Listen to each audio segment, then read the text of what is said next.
আজি আমি কৃতজ্ঞতা জনাইছো।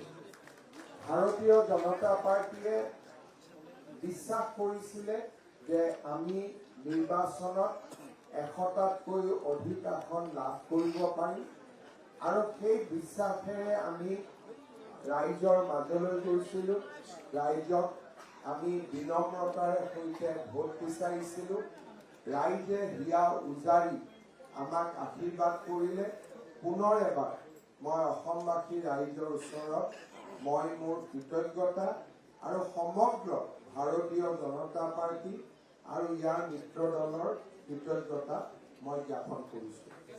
সাংবাদিকসকলে যদি প্ৰথমতে আমাৰ স্থানীয় সাংবাদিকসকলে মোক যদি কিবা প্ৰশ্ন সুধিব খোজে আপোনালোকে প্ৰশ্ন কৰিব পাৰে। আপোনালোকক মই অনুৰোধ কৰিম। মই নাভাবো যে নিৰ্বাচনত জুবিন গাৰ্গৰ বিষয়টো কিবা ইছ্যু আছিলে। সদায় মই বিশ্বাস কৰিছিলো যে জুবিন গাৰ্গ ৰাজনীতিৰ ঊৰ্ধত।